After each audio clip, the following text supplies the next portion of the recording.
नमस्कार, मैं हूं दीपशिखा सिंह राजपूत और आप देख रहे हैं इंडिया न्यूज। छत्तीसगढ़ मध्य प्रदेश बड़ी बहस छत्तीसगढ़ में आपका स्वागत है। मिशन 2023 को लेकर बीजेपी लगातार बैठकों के माध्यम से अपने सिपाह सालारों को कार्यकर्ताओं की फौज तैयार कर रही है ताकि वर्ष 2018 के विधानसभा के चुनाव में जो जनाधार पार्टी ने खोया है उसे वापस पाया जा सके और इसके साथ ही सबसे ज्यादा विधायकों का जो रिकॉर्ड कांग्रेस ने बनाया है उस रिकॉर्ड को तोड़ा जा सके। और इसके लिए भाजपा प्रदेश प्रभारी डी पुरंदेश्वरी अकेले ही बस्तर और सरगुजा संभाग पर फोकस करती नजर आ रही हैं, क्योंकि बस्तर की 12 सीटें हैं और सरगुजा की 14 सीटें हैं, यानी कि कुल मिलाकर 26 सीटों से सत्ता की जीत का रास्ता बीजेपी तय करने का रोड मैप तैयार कर रही है। अब प्रदेश प्रभारी ने दोनों ही संभागों में एक नहीं बल्कि 3 दौरे किए हैं और इस दौरान छत्तीसगढ़ भाजपा के किसी बड़े नेता को उन्होंने साथ नहीं लिया है। तो वहीं मुख्यमंत्री भूपेश बघेल की अगर बात करें तो पूर्व मुख्यमंत्री डॉक्टर रमन सिंह को लेकर कई बार वो कह चुके हैं कि वो अब बीजेपी का चेहरा नहीं है। भाजपा ने पिछले 2 दिन में पदाधिकारियों की बैठक के साथ प्रदेश कार्य समिति की बैठक भी की है।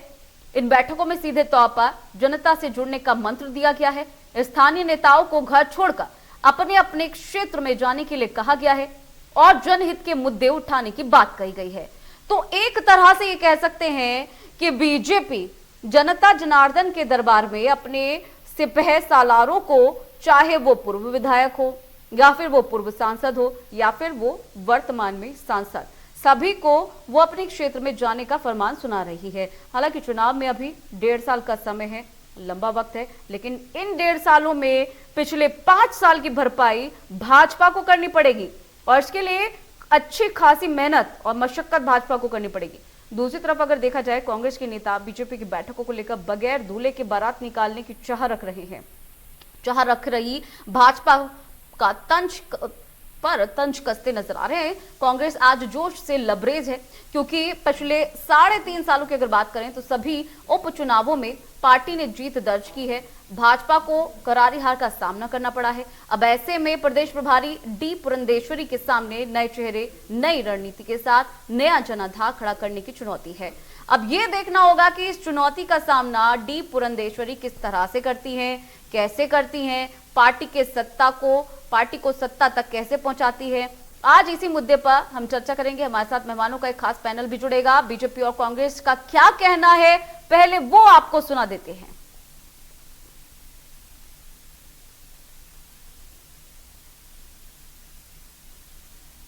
में हम सबको पता है कि whichever party is in power, advantage उनको ही जाता है। जिस तरह से खैरागढ़ में पैसा बहाए और जिस तरह से हर बूथ में एक मिनिस्टर को बिठाए और जिस तरह से प्रदेश का मुख्यमंत्री खुद आकर उन्होंने हर 3 किलोमीटर में एक सभा उन्होंने लिए, डिस्ट्रिक्ट का उन्होंने अनाउंस कर दिए थे, हॉस्पिटल का अनाउंस किए, कॉलेज का अनाउंस किए। Is it a state election that happened in Khairagarh? वो तो उपचुनाव था। So that itself shows कितना अन्नव हो गए थे the entire प्रदेश का प्रशासन। So we believe that it is not our defeat. The manner in which the government, it was the government that was fighting BJP. It was not the Congress that was fighting BJP. So that we feel is not our loss. आज की Bharatiya Janata party की meeting में फिर से एक बार यह बात निकल के सामने आई कि 2023 के विधानसभा चुनाव में भारतीय जनता पार्टी किसी भी चेहरे को आगे करके चुनाव नहीं लड़ेगी। भारतीय जनता पार्टी मोदी जी के चेहरे को आगे करके चुनाव लड़ना चाहती है। तो भारतीय जनता पार्टी के इस निर्णय से यह साफ हो रहा है कि भारतीय जनता पार्टी बिना दूल्हे के ही बारात लेके जाना चाहती है और समधी के चेहरे को आगे करके दूल्हे के चेहरे को छुपाए रखना चाहती है। दरअसल भारतीय जनता पार्टी के शीर्ष नेतृत्व को यह भरोसा ही नहीं है कि छत्तीसगढ़ में उनके पास कोई ऐसा एक भी चेहरा है जो जनता के सामने प्रस्तुत कर सके। तो यहाँ आपको बताएं कि डी पुरंदेश्वरी लगातार दौरे पर हैं और कह सकते हैं कि जो बीजेपी है वो काफी एक्टिव मोड में है, मिशन मोड में आ चुकी है, क्योंकि 2023 की जो तैयारियां हैं वो दोनों की तरफ से शुरू हो चुकी हैं। चाहे कांग्रेस की बात कर ली जाए या बीजेपी की बात कर ली जाए, दोनों ही एक्टिव मोड में है। हालांकि दोनों की तरफ से जो कटाक्ष हैं वो एक दूसरे पर जरूर साधे जा रहे हैं। जहां एक तरफ बीजेपी का कहना है कि वो छत्तीसगढ़ में सत्ता लाएगी, तो दूसरी तरफ जो कांग्रेस है उनका कहना है कि बीजेपी के पास कोई ऐसा चेहरा नहीं है जिसे सामने लाया जा सके, वो पीएम के चेहरे पर चुनाव लड़ेगी। तो 2023 के चुनाव से पहले जो तैयारियां हैं वो शुरू हो चुकी हैं। हालांकि 1.5 साल का समय है अभी, लेकिन बड़ी बात यह है कि 5 साल का जो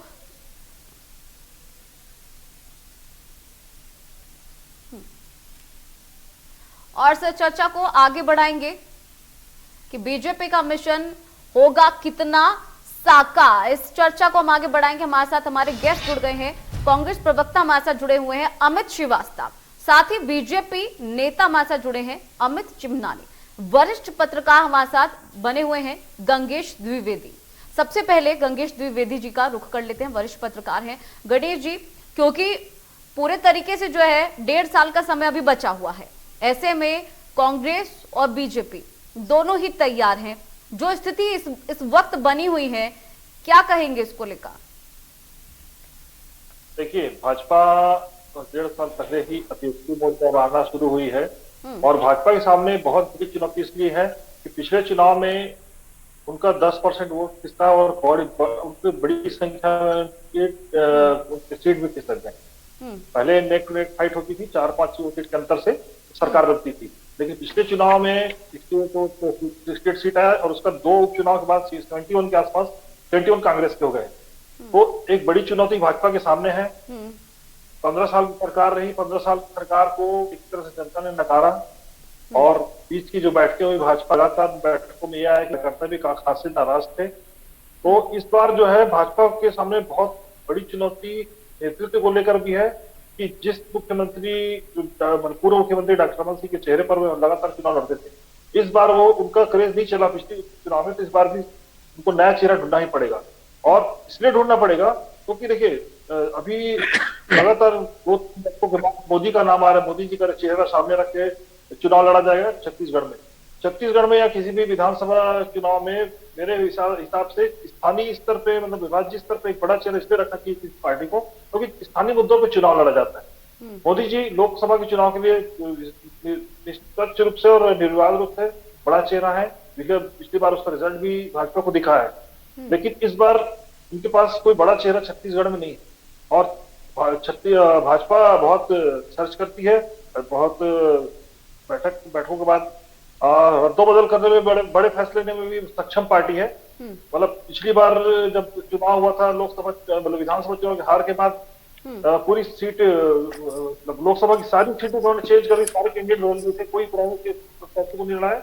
उसका परिणाम उनको बहुत पॉजिटिव मिला। तो मुझे लगता है यहाँ पर एक बड़ा बदलाव करने की जरूरत है छत्तीसगढ़ के भाजपा के नेतृत्व में। उससे अभी वो कांग्रेस को चुनौती दे पाएंगे, और इसलिए भी दे पाएंगे, तभी दे पाएंगे क्योंकि अभी भाजपा कांग्रेस की जो सरकार है लगातार किसानों के मुद्दे पर, खास करके किसानों के लिए उन्होंने काफी चीजें मुहैया कराई है। और प्रदेश की बड़ी आबादी है जो है गांव में निवास करती, ग्रामीणों के लिए विकास का कार्य करती है, ग्रामीणों को लेकर उनकी योजनाएं चलती है ना, इन सब की वजह से तो भाजपा कांग्रेस बहुत बड़ी चुनौती के रूप में भाजपा के सामने बिल्कुल सही कहा। रुख कर लेते हैं बीजेपी नेता अमित चिमनानी का। जैसा कि अमित जी, आपने सारी जो एनालिसिस है वो आपने खुद भी किया होगा और जो चर्चा चल रही है वो भी आपने सुनी होगी। वाकई एक बड़ा लक्ष्य बीजेपी के सामने है और कह सकते हैं ये काफी चैलेंजिंग है। क्या कहेंगे? भारतीय जनता पार्टी की जब स्थापना हुई तब बड़ी मुश्किल से 2 सीटें हमारे पास आ पाई थी। लोग हंसते थे, मखौल उड़ाते थे, मजाक उड़ाते थे हमारा। तब अटल जी ने कहा था एक दिन ऐसा आएगा जब हमारी पूर्ण बहुमत की सरकार होगी, और बहुत ही जल्दी भारतीय जनता पार्टी के कार्यकर्ताओं ने अपनी कड़ी मेहनत से और भारतीय जनता पार्टी की जो विचारधारा रही उससे चुनावों को जीतकर आज न सिर्फ केंद्र में दूसरी बार सरकार बनाई है, बल्कि देश के कई राज्यों में हम सरकार बनाकर जनता की सेवा कर रहे हैं। और हमारी पार्टी की एक विचारधारा है, हमारा एक विजन है, हमारे नेता हैं, राष्ट्रीय लेवल पर संगठन के अलग लोग लोकतांत्रिक तरीके से चुनाव लड़ करके सेवा करते हैं। प्रधानमंत्री जी का परफॉर्मेंस सबने देखा है, और छत्तीसगढ़ में जो 15 साल हमने काम किया, आज भी उसी काम के बलबूते प्रदेश चल रहा है। आज जो सड़कें बनी हुई हैं जिसपे कांग्रेस के 71 विधायक घूमते हैं, वो भारतीय जनता पार्टी ने बनाई। जो ठीक। कोरोना काल आया उस समय जितने कोविड सेंटर बनाए गए, जहां पर मजदूर रुके, लेकिन- ऐसे भवनों में जो व्यवस्था की गई, लेकिन वो अमित भारतीय जनता चिमनानी पार्टी जी, की बनाई। अगर छत्तीसगढ़ के परिप्रेक्ष्य में बात की जाए तो सवाल ये उठ रहा है और कांग्रेस की तरफ से ये बात कही जा रही है कि छत्तीसगढ़ में बीजेपी के पास कोई चेहरा नहीं है। मेरा तो प्रश्न अमित श्रीवास्तव जी से रहेगा कि पिछले चुनाव में जब वो चुनाव लड़े तो उन्होंने क्या कोई चेहरा प्रोजेक्ट किया था? क्या उन्होंने स्पष्ट तौर पर बताया था कि कौन उनका मुख्यमंत्री होगा? बिल्कुल नहीं बताया था। तो जब कांग्रेस बिना चेहरा बताए हुए लड़ सकती है और चुनाव जीत भी सकती है, तो भारतीय जनता पार्टी क्यों नहीं कर सकती और क्यों नहीं जीत सकती? ये मेरा प्रश्न है। ठीक है, अमित श्रीवास्तव जी का रुख कर लेते हैं, प्रवक्ता है कांग्रेस से। अमित जी, जिस तरह से अभी आपने सुना ही होगा कि अमित चिमनानी जी ने कहा है कि जब कांग्रेस ऐसे लड़ सकती है बिना चेहरे के चुनाव, तो बीजेपी क्यों नहीं लड़ सकती है? क्या कहेंगे साहब? देखिए, सबसे पहले तो अमित चिमनानी जी ने अटल बिहारी वाजपेयी, स्वर्गीय अटल बिहारी वाजपेयी साहब की एक कविता का उल्लेख किया, तो मैं भी उनका उत्तर उसी के माध्यम से देना चाहूंगा। सद्य अटल बिहारी वाजपेयी जी ने कहा था, छोटे मन से कोई बड़ा नहीं होता और टूटे मन से कोई खड़ा नहीं होता। ये भी एक बीजेपी को देखना चाहिए। देखिए, हमारी फाइट जो है, अभी मैं पुरंदेश्वरी जी का बयान सुन रहा था, उन्होंने कहा ये हमारी डिफीट नहीं है। और जिस प्रकार से मुख्यमंत्री जी गए, साहब चुनाव होता है और ये चुनाव बिल्कुल आइडियोलॉजी में था, दो विचारधाराओं में था।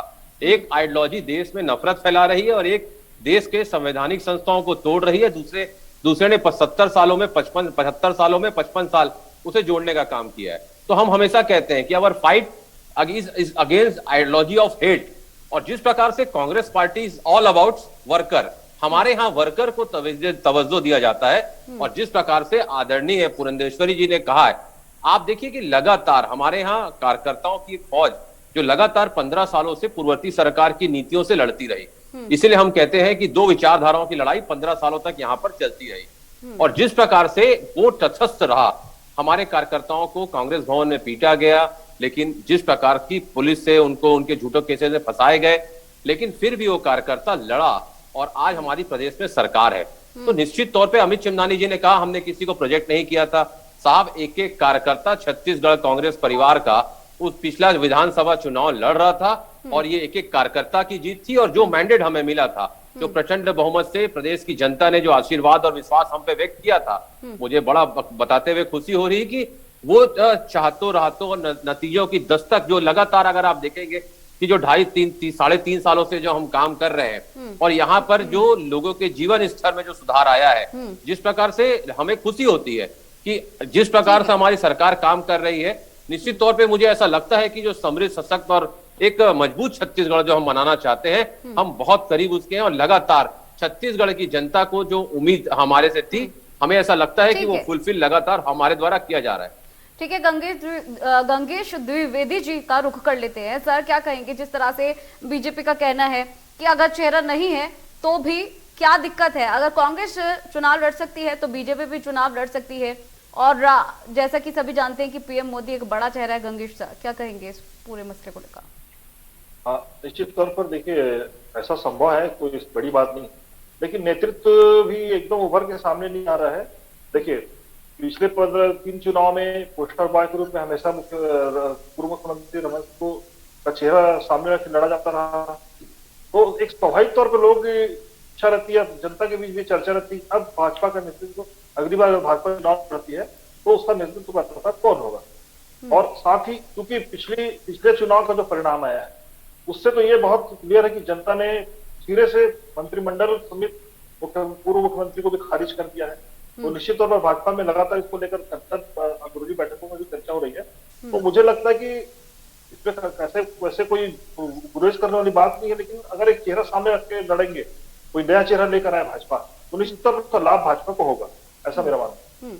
अमित चिमनानी जी, क्या कहेंगे? आपकी क्या ऐसा चिंतन मंथन चल रहा है कि कोई नया चेहरा लाया जाए या फिर वाकई पीएम मोदी के फेस पर ये चुनाव लड़ा जाएगा? भारतीय जनता पार्टी में चेहरों की कोई कमी तो है नहीं और पार्टी ने सबको दायित्व दे रखा है और कई युवा पार्टी में महत्वपूर्ण पदों पर है। और मैं भी आज टीवी चैनल पर एक युवा ही हूं जो पार्टी का पक्ष रख रहा हूं। तो अनुभव भी है, ऊर्जा भी है, जोश भी है, नीति भी है, नियत भी है और ट्रैक रिकॉर्ड भी है हमारे पास। लगातार भारतीय जनता पार्टी ने जब भी सत्ता संभाली सेवा का काम किया, विकास का काम किया, इधर उधर की बात नहीं की, बहानेबाजी नहीं की। जो कांग्रेस अभी कर रही है, कांग्रेस के अंदर संगठन में फूट है, कांग्रेस वादा खिलाफी कर चुकी है, लोगों में बड़ा आक्रोश है। खुद कांग्रेस के नेताओं ने ये कहा है कि 34 विधायकों की परफॉर्मेंस खराब है। यहाँ तक कि चुनाव की कोई खास तैयारी अभी तक कांग्रेस ने तैयार चालू नहीं की है।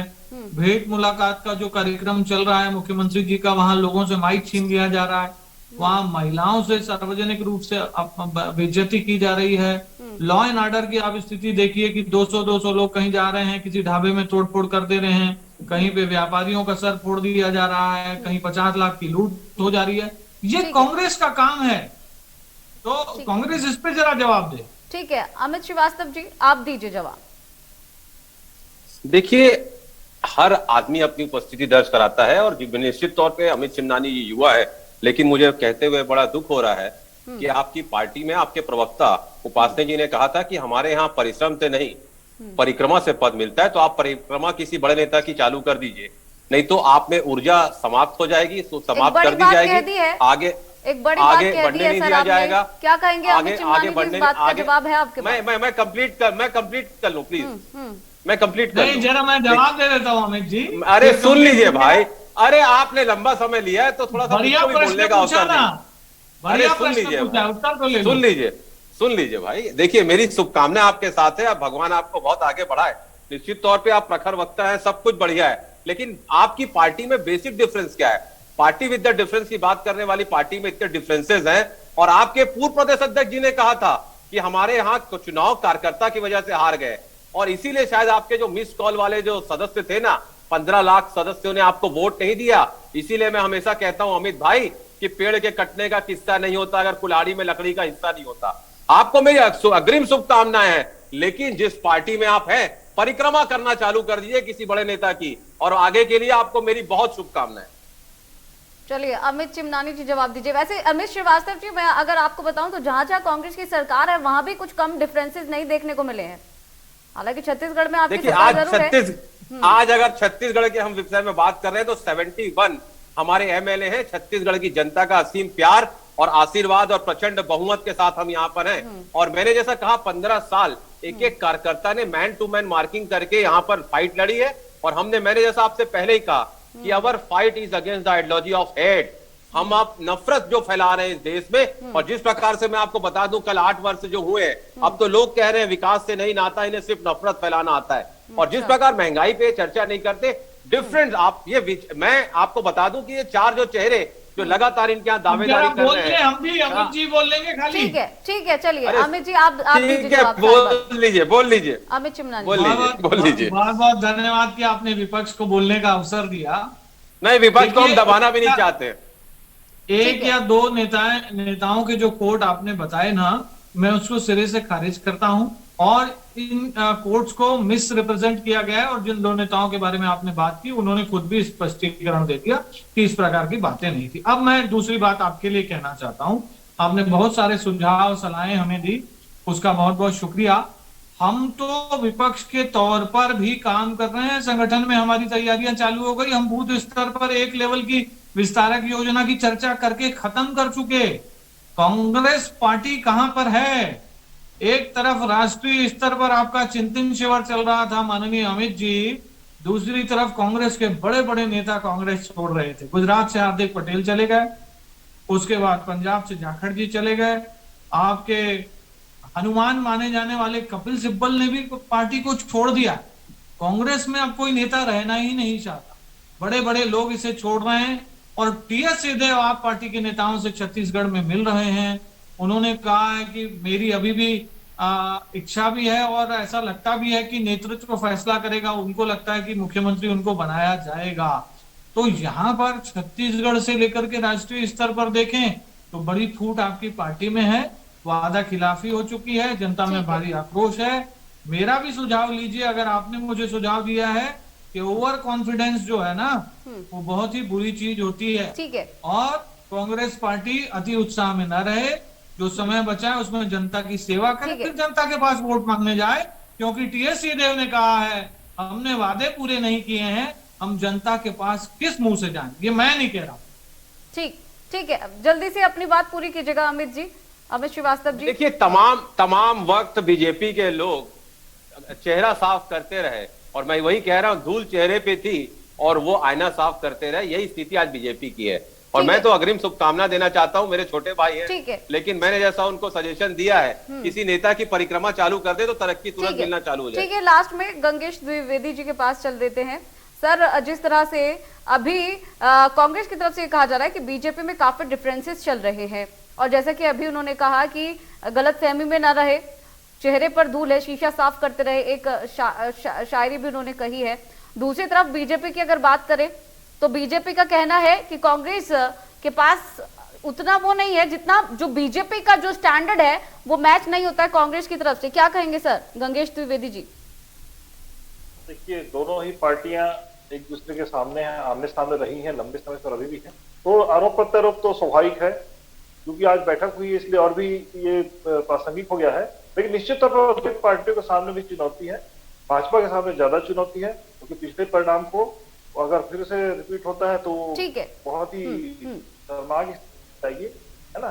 तो बेहतर है कि वो, और भाजपा चिंतनशील पार्टी है और उस पर लगातार वर्किंग कर रही है, उम्मीद है बाकी बहुत कुछ सुधार होगा। ठीक है सर। गंगेश द्विवेदी जी, अमित चिमनानी जी, अमित श्रीवास्तव जी, बहुत शुक्रिया हमारे साथ इस चर्चा में शामिल होने के लिए।